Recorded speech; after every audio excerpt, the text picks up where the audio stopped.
My husband said you're overreacting. It's still our house after I found the forged deed, giving our home to his mother. So I secretly hired a lawyer and prepared to destroy the marriage he already betrayed. I found the forged deed in his desk. I'm still living here. I'm still paying the mortgage. I don't know what to do. I need to write this out because if I don't, I think I'm going to lose my mind. I've typed and deleted this 4 times. My hands are shaking. I don't even know if this is the right subreddit. I just need someone who understands the law to tell me what I'm looking at here because my whole life shifted sideways last Tuesday and I can't get it to shift back. I'm Dana. I'm 34. I work as an office manager at a dental practice here in Boise. I make $48,000 a year. It's not glamorous, but I'm good at it. I run the scheduling, handle the insurance claims, manage the front desk staff. I've been there 5 years. I'm reliable. That's the word my boss uses in every review. Reliable. I need you to know that about me because I need you to understand that I'm not a dramatic person. I don't post on the internet about my marriage. I don't call my mother crying every time my husband and I argue about whose turn it is to unload the dishwasher. I handle things. I manage. That's what I do. But I cannot manage this. My husband is Scott. He's 37. He's a plumber for a local company. A good one. Been there almost a decade. He makes $73,000 a year. We've been married for 8 years. We have a daughter named Lily. She's 6. She just lost her first tooth 3 weeks ago, and she put it under her pillow in a tiny envelope she decorated with stickers because she wanted the tooth fairy to know it was a special delivery. That's the kind of kid she is. In 2019, we bought a house together, a 3-bedroom split level on West Ostic Road in Meridian. We paid $289,000 for it. We saved for 2 years to make the down payment. I contributed $18,000 from my savings. Money I put away since my mid-20s. Money I earned answering phones and filing claims and staying late to fix billing errors. Scott put in $24,000 from his. Together, $42,000 down. Both our names on the mortgage. Both our names on the deed. That house is worth about $435,000 now. We've put work into it. Scott redid the guest bathroom himself. I painted every room. Lily's bedroom has lavender walls and a bookshelf shaped like a tree that Scott built for her 3rd birthday.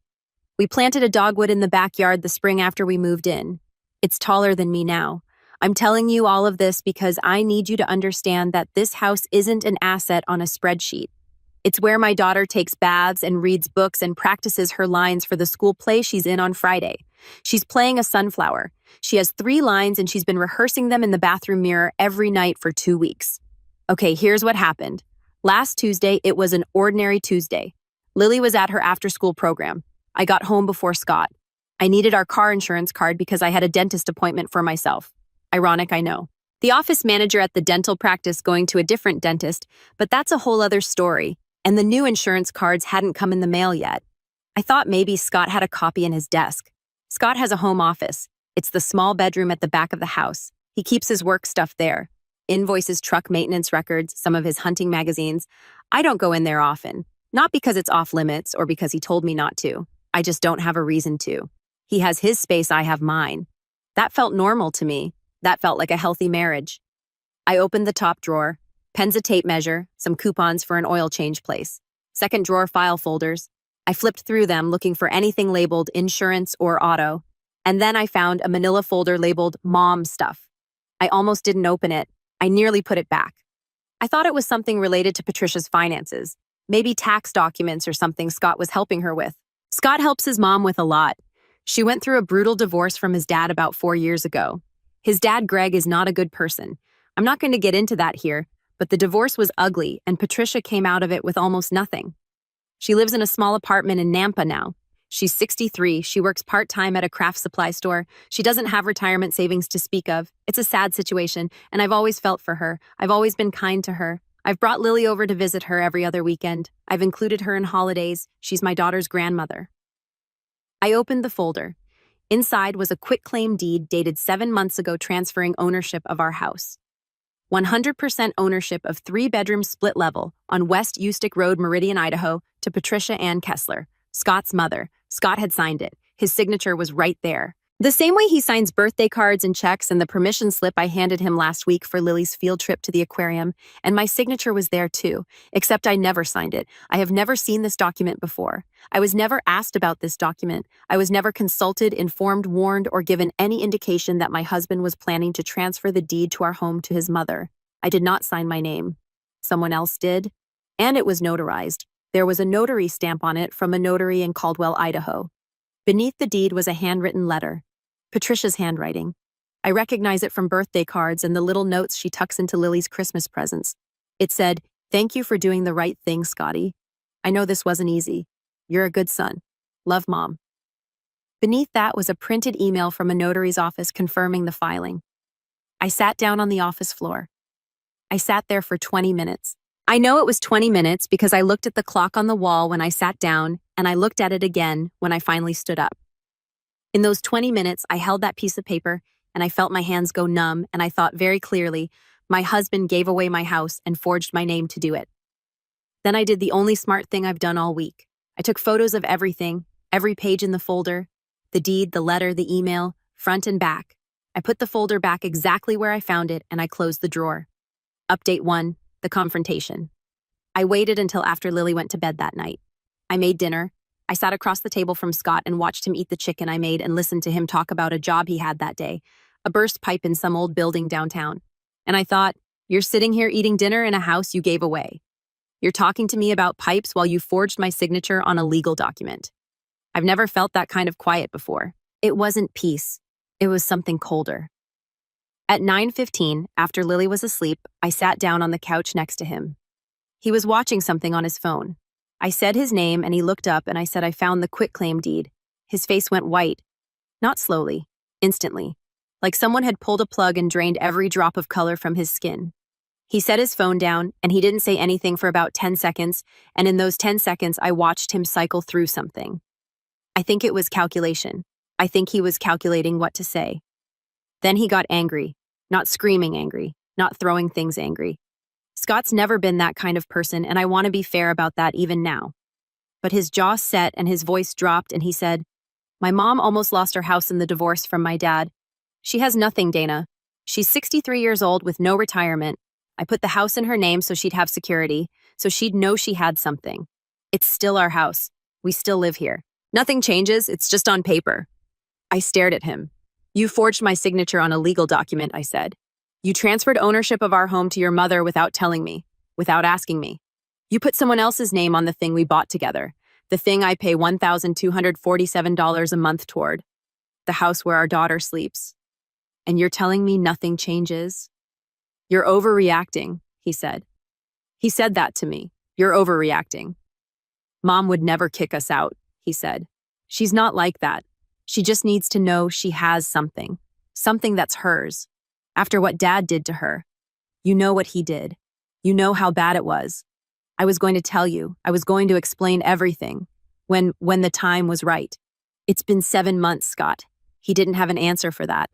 He rubbed his face with his hands and leaned back on the couch and said, "I knew you'd react like this. That's why I didn't tell you." And I sat there and thought, so you knew this was wrong. You knew I would object, and you did it anyway. And you forged my name because you knew I wouldn't give it willingly. I slept in Lily's room that night. Lily was sprawled sideways in her bed, one arm hanging off the edge, mouth open. I lay on the floor next to her bed on a blanket and stared at the ceiling of the house that apparently belongs to my mother-in-law, and I didn't sleep at all. Update 2. Morgan. I called my best friend Morgan at 11 p.m. I know that's late. I didn't care. Morgan is a paralegal at a family law firm here in Boise. She's been doing this for 9 years. She's seen things I can't imagine. She's the kind of person who speaks carefully and means every word and never says something she can't back up. I told her everything. I was sitting in my car in the garage with the door closed because I didn't want Scott to hear me. It was cold. I could see my breath. Morgan was quiet for a long time after I finished. Then she said, "Dana, he forged your signature on a deed. That's a felony." She said it plainly, not dramatically, not to shock me. She said it the way she'd say, "That's a stop sign," or "That's a red light." "I'm not saying this is your friend right now," she said. "I'm saying this as someone who works in the legal system every single day. What Scott did is forgery. It is a crime. And beyond the criminal aspect, that deed is almost certainly voidable because your consent was never given. But you need to move fast. You need to protect yourself. You need to protect Lily." She told me to gather documentation, financial records, mortgage statements, the photos of the deed and the letter and the email, anything showing my contributions to the house, the down payment, the monthly payments, receipts from improvements. She told me to open a bank account in my own name if I didn't have one, which I didn't because Scott and I have always had joint accounts, and I never thought twice about that until right now. You also need to consider, Morgan said carefully, that if Patricia's name is on the deed and she decides or someone convinces her to sell the house or take a loan against it, you could be in serious trouble. You're paying a mortgage on a property you no longer legally own, Dana. That's not just unfair, that's a financial emergency. I hadn't thought about that. I'd been so stuck on the betrayal on the forgery that I hadn't followed the thread to its end. If Patricia owns the house, Patricia can sell the house. Patricia can take out a home equity line of credit on the house. Patricia can lose the house if she gets into debt or has a judgment against her. My daughter's lavender bedroom with a tree bookshelf is collateral for a woman who works part-time at a craft supply store in Nampa and has no retirement savings. I sat in my cold car and I cried. Not pretty crying, the kind where your whole body gets involved and you can't breathe and you feel like something inside you is being physically torn. I cried like that for about 5 minutes, and then I stopped and I wiped my face and I said, "What do I do first?" Morgan said, "I'll get you an appointment with one of the attorneys at my firm tomorrow if I can." Update 3: Patricia's phone call. Scott and I have barely spoken since Tuesday night. We move around each other in the house like two people sharing an elevator, aware of each other's presence, careful not to touch. Lily hasn't noticed yet, or if she has, she hasn't said anything. She's consumed with her school play. She practices her 3 lines constantly in the car, at dinner, walking to the bus stop. "I'm a sunflower and I follow the sun." She says it with her whole body, arms stretched out, face tilted up. It breaks my heart in a way I can't fully explain. I'm still making the mortgage payment, $1,247 a month, due on the 1st. It auto-drafts from our joint account. I'm paying for a house I don't legally own. Every time I think about that, I feel something in my chest that I can only describe as a slow, internal scream. Yesterday, Patricia called me. I saw her name on my phone and I almost didn't answer. But some part of me needed to hear what she would say. Some part of me needed to know whether she understood what she was part of. "Sweetie," she said. Her voice was warm. It was the same voice she uses when she tells Lily bedtime stories about princesses and talking animals. "I know Scott told you about the house. I just want you to know this doesn't change anything between us. You're still my daughter-in-law. I love you and Lily. I just needed peace of mind after what your father-in-law did to me. You understand that, don't you?" I stood in my kitchen where I've made hundreds of meals, where Lily learned to crack eggs, where I hung a framed print of a lemon that says, "When life gives you lemons," because I thought it was funny, and I listened to this woman explain to me why it was okay that she accepted a stolen deed to my home. She called it peace of mind. She has peace of mind. I haven't slept in 4 days. I couldn't speak. My throat closed up. I said I have to go, and I hung up. And then I stood there holding my phone, and I thought she knew. She knew my signature was forged. She had to know. You don't receive a deed to a house your son co-owns with his wife and not ask, "Did Dana agree to this?" You don't write a thank you letter that says, "I know this wasn't easy," without understanding that something difficult, something wrong was done to make it happen.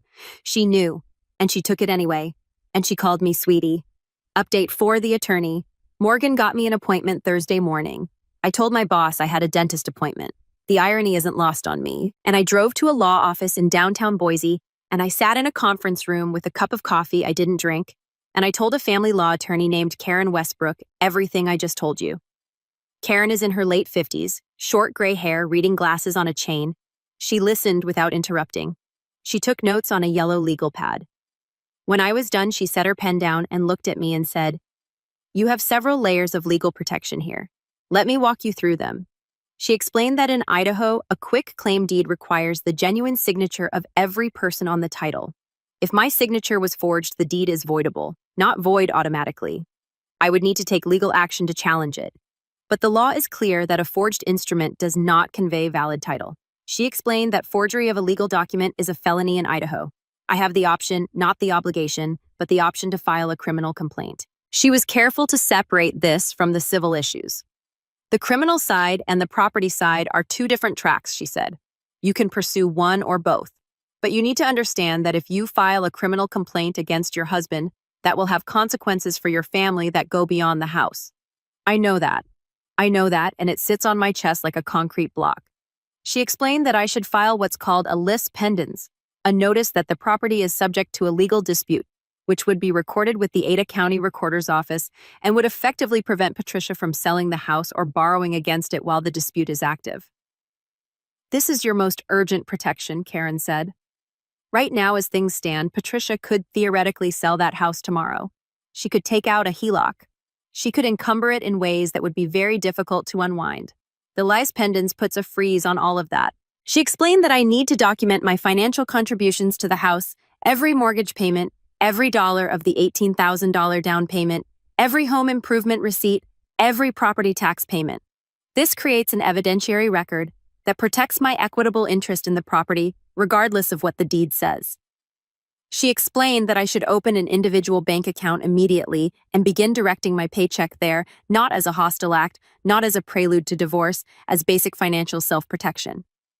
Right now, she said, you're depositing your income into a joint account with a man who has demonstrated that he is willing to make major financial decisions without your knowledge or consent. That is not safe. I sat in that conference room and I listened to this woman lay out my options, and I felt two things simultaneously: relief that there were options and grief that I needed them. 8 years. 8 years of marriage and Saturday morning pancakes and coaching Lily's soccer team and planting a dogwood tree in the backyard. And now I'm sitting in a lawyer's office learning about lis pendens filings because my husband forged my name. Karen asked me what I wanted, not legally, personally.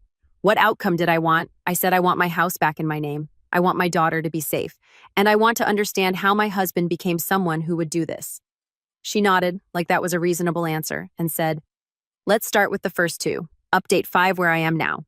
It's Sunday. Lily's school play was Friday. She was magnificent. I'm not just saying that because I'm her mother. She was genuinely wonderful. She stood on that little stage in a green t-shirt with felt petals glued around the collar, and she said her 3 lines loud and clear, and she beamed at the audience, and I sat in the folding chair in the second row, and I clapped until my hands stung, and I did not cry. Not once, because she was watching, and she deserved a mother who was smiling. Scott was there too. He sat next to me. We didn't speak. We clapped at the same times. We laughed when the kid playing the rain cloud forgot his line. From the outside, we looked like a normal couple watching their kids' school play. From the inside, I was sitting next to a stranger. Here's where things stand. I opened my own bank account on Thursday afternoon. I redirected my direct deposit from work. I also withdrew my half of our emergency fund, which was $4,200.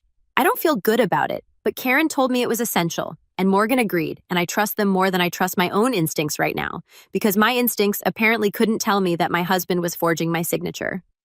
Karen filed the lis pendens on Friday morning. It's now recorded with the Ada County Recorder. This means Patricia cannot sell the house, refinance it, or take any loan against it. The property is legally flagged as being in dispute. Karen said Patricia and Scott will both be notified likely by early next week. I have not filed a criminal complaint, not yet. Karen explained the process. I would go to the Boise Police Department or the Canyon County Sheriff's Office, depending on where the forgery was notarized, and file a report. The notary in Caldwell is in Canyon County. The forgery itself, wherever Scott actually signed the document, could be Ada County. Karen said, this is something we can address once we determine all the facts. I'm not ready to do that yet. I know some of you will tell me I should. I know that legally what Scott did is a felony, and every day I don't report, it is a day I'm choosing not to pursue justice. But this is my daughter's father. This is the man who built a bookshelf shaped like a tree. This is the man who taught Lily to ride a bike last summer and ran behind her holding the seat for 3 blocks. I'm not protecting him. I'm trying to figure out how to protect Lily from the fallout of whatever I do next. I have also not told Scott about the attorney or the lis pendens. He will find out soon enough. He's been trying to act normal around the house, making coffee, asking Lily about school, leaving his work boots by the back door like he always does. But he watches me now in a way he didn't before. He watches me like he's waiting for the next thing to happen. He should be. I've started keeping a journal. Karen suggested it. She said to write down everything: conversations with Scott, conversations with Patricia, financial transactions, dates, and times. She said this kind of contemporaneous documentation can be crucial if things escalate. I bought a black composition notebook from the Target on Eagle Road, and I write in it every night after Lily goes to bed.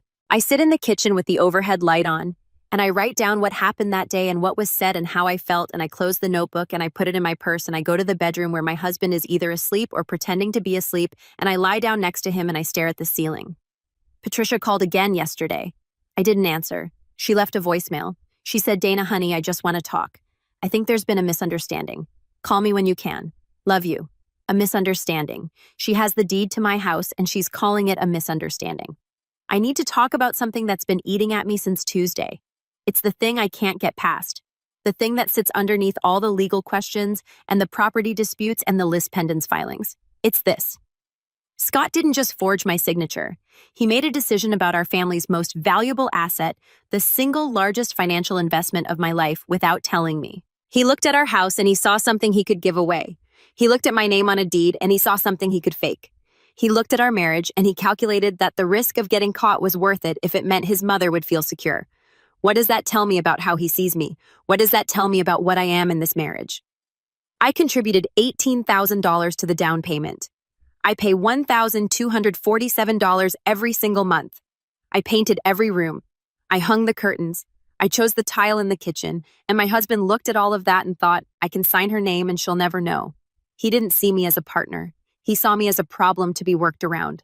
That's what I can't get past. Not the house, not the money, the way he erased me from a decision about my own life. So here I am. It's Sunday night in Meridian, Idaho.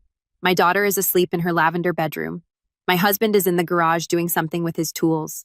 My mother-in-law is in her apartment in Nampa holding a voided deed she doesn't know is voided yet. And I'm sitting at my kitchen table typing this on my laptop and wondering how I got here. I have a few specific legal questions. Is the list pendants enough to protect me for now, or should I be taking additional steps to secure my interest in the property?